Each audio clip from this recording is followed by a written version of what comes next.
Uno mwana muwala Kadame yayanjudde mwana mulenzi omuwalabu bali mu mukwano ogwaddala era bambi n'omukolo bagukoze. Wano ngenda kuwa details getufuna okuva eri Solomon Kampala si malungi nga kuleetedde ebya Lydia Jasmine ebifaananyi ebiyitingana ng'ali n'omukozi wa Ntv nga beekola ki?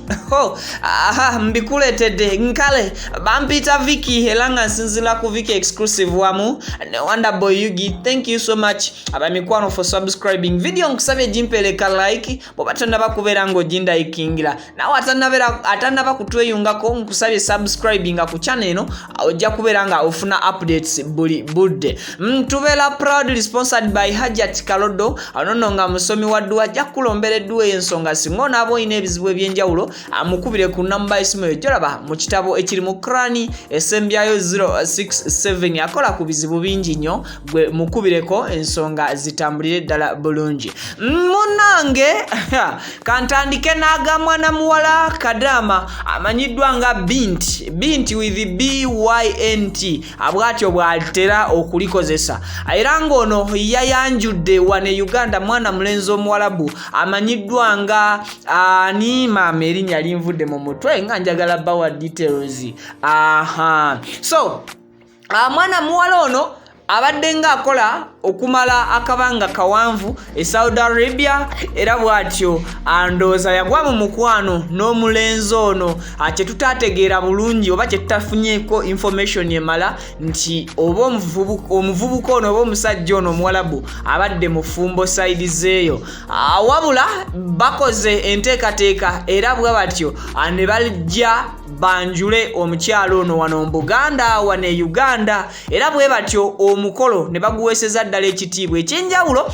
Mwana muwala ye ayambalidde ddala byaffe byawana ebyekinnansi ate omulenzi n'ayambala mu nnyambala ey'ekiwalabu era omukolo ne gutambulira ddala bulungi. Kino nno kyongera okuteekawoko enkolagana mu masekkati g'abawalabu n'abavubuka n'abantu abava ene Uganda ate n'ekirala nti kiina ekifaananyi kye kigumyamuko ku baana baffe oba baganda baffe bannyinaze baffe abakolera mu Saudi Arabia oba bakolera mu nsi z'obuwalabu nti munnange empalana obusungu neki waliwo obujja n'ebizibu bye musanga nga munyigirizibwa oba nga banyigirizibwa omuwalabu abyandikenderamu singa abantu bano bongera okukwatagana n'okubaawo n'essuubi etonotono nti wandibaawoko ku lulenderezi okubanga omuwalabu asobola okuwasa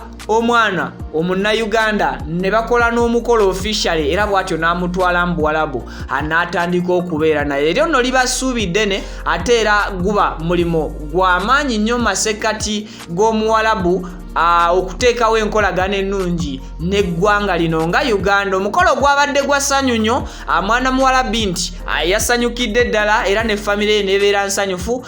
Bawerekeddwako abako babaddeko ku mukolo guno era ne mwana muwala ono baganda be famire ze abantu babadde bangi beeyunidde omukolo guno okukakasiza ddala nti agutambulira ddala bulungi. Mu kavidiyo ako akatini ke twasobodde okubeera nga tufunako olabira ddala essanyu eryabadde ku mukolo guno era nga ne omukulu alaga asanyuse nnyo okubeera nga mumwaniriza bannayuganda abaganda b'omuwala famire ye okubeera nga bonna tebamusosodde ate omuntu just okubeera nga yali Kadama anafuna omuntu mu ngeri emu oba endala ekyo nakyo kibeera kintu ky'amaanyi nnyo nnyini ddala ne kiva mu mbeera y'okuba nti kati bakolagana boss omukozi na boss naye ate ne bafuuka omukozi omwami n'omukyala ng'ate batongozeddwa oba nga beetongodde.